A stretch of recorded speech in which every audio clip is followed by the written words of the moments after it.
2, 3. Assalamualaikum warahmatullahi wabarakatuh.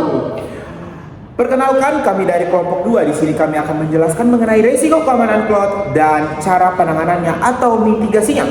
Pertama-tama mari perkenalkan diri. Perkenalkan, saya Samuel Silvano dengan NIM F52124-005 dan ini merupakan rekan-rekan saya. Dipersilakan. Nama saya Isti Nur Halidia dengan NIM F52124-017. Saya Nur Amelia dengan NIM F52124-017. Saya Ratu Anissa dengan NIM F52124-022. Saya Elsa Armeliana Silahawani dengan NIM F52124-006.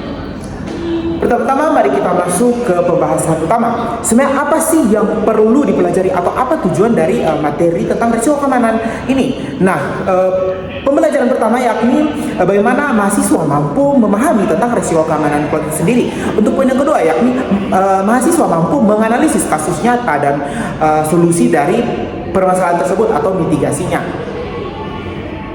Nah, yang berikut merupakan cloud computing. Cloud computing itu dia merupakan teknologi yang memungkinkan pengguna untuk dapat mengakses, menyimpan, dan mengelola data atau bahkan aplikasi melalui internet tanpa harus menggunakan perangkat keras lokal.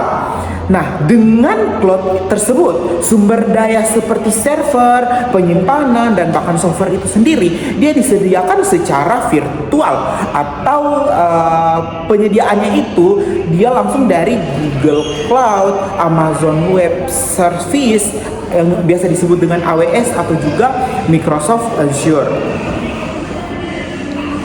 Nah, kita akan lanjut ke risiko utama dari cloud sendiri. Yang pertama, adanya kebocoran data atau data breach. Nah, ini terjadi apabila data itu merasa sensitif karena terekspos karena adanya celah keamanan atau konfigurasi yang salah. Yang kedua, ada pembajakan akun. Dan di sini hacker akan mencuri kredensial dan mengambil alih akun kita. Yang ketiga, ada kehilangan data yang mana data terhapus atau rusak tanpa adanya backup. Yang keempat, ada API tidak aman. Nah, API ini tidak terlindungi secara enkripsi atau autentikasinya tidak kuat. Yang kelima, ada kesalahan konfigurasi yang mana pengaturan akses yang salah membuat data terbuka untuk publik. Dan yang terakhir, adanya ancaman dari dalam yang mana adanya penyalahgunaan akses yang pegawainya atau pihak dari internalnya sendiri. Penyebab umum terjadinya resiko cloud. Yang pertama, adanya kurangnya enkripsi, yaitu data disimpan atau dikirim tanpa adanya enkripsi, nah sehingga mudah diakses atau dibaca oleh pihak yang tidak berwenang. Yang kedua, ada autentikasi lemah yang mana penggunaan password sendiri itu tidak menggunakan multifaktor atau MVI yang membuat akun mudah diretas. Yang ketiga, tidak ada audit rutin yang mana sistem ini tidak dipantau secara berkala sehingga serangan atau aktivitas mencurigakan tidak terdeteksi sejak awal. Dan yang keempat, ada pengaturan akses yang salah yang mana memberikan hak akses terlalu luas kepada pengguna atau aplikasi sehingga meningkatkan adanya peluang kebocoran pada sistem. Nah, untuk strateginya sendiri yaitu ada yang pertama, enkripsi data. Nah, di sini kita akan melindungi data saat data disimpan dan saat dikirim. Nah, jika terjadi adanya kebocoran data, itu tetap tidak bisa dibaca tanpa adanya kunci enkripsi. Yang kedua, menggunakan MVA atau menambahkan lapisan keamanan dengan verifikasi ganda seperti kombinasi password dan OTP. Ini mencegah pembajakan akun. Dan yang ketiga, ada backup dan recovery yang mana menyediakan salinan data di lokasi berbeda untuk pemulihan jika terjadi kehilangan atau kerusakan data.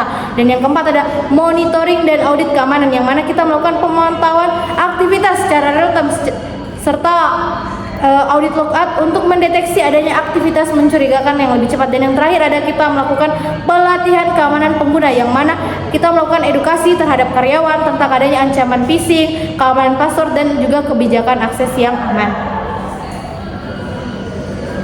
Lanjut, keamanan API dan aksesnya. API adalah jalur komunikasi antara layanan-layanan dalam sistem web. Jika API tidak aman, penyerangan dapat memanfaatkan untuk mengakses data secara sensitif atau mengambil data ahli si pengguna akun. Adapun langkah-langkah yang bisa dilakukan antara lain, yang pertama ada gunakan token dan enkripsi. Yang kedua, prinsip atau hak akses minum. Yang ketiga, audit akses berkala. Adapun contoh penyerapan nyata yaitu beberapa perusahaan besar di dunia telah berhasil menerapkan sistem keamanan cloud yang kuat. Dua contohnya adalah Netflix, yaitu menggunakan keamanan berlapis. Dan yang kedua ada Spotify yang menerapkan enkripsi penuh untuk data pengguna saat disimpan maupun dikirim. Penyebab kasus yaitu ada Capital One 2019. Kasus Capital One pada tahun 2019 menjadi salah satu contoh nyata terjadinya kebocoran data di layanan cloud. Akibat kesalahan konfigurasi sistem keamanan, Capital One yang menggunakan layanan Amazon Web Services untuk menyimpan data nasabnya mengalami masalah ketika pengaturan file code mereka tidak dikonfirmasi dengan benar.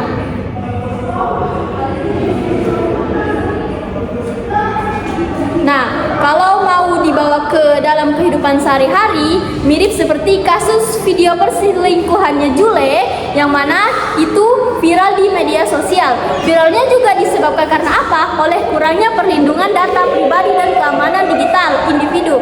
Nah, dari sini kita bisa belajar bahwa baik perusahaan maupun pengguna biasa sama-sama perlu menjaga keamanan data mereka dengan cara mengatur privasi, menggunakan enkripsi, dan berhati-hati dalam menyimpan serta membagikan informasi pribadi ke internet.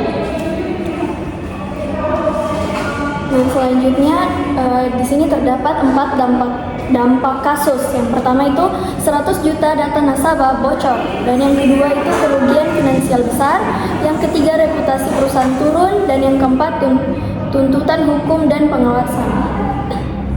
Nah, langkah mitigasi. Di sini terdapat 5 langkah mitigasi. Yang pertama yaitu audit dan monitoring rutin, yang kedua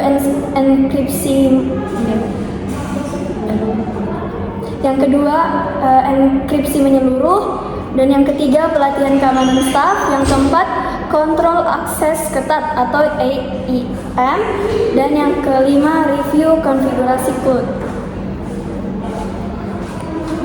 Nah, di sini kita masuk pada rekomendasi untuk meningkatkan keamanan cloud-nya.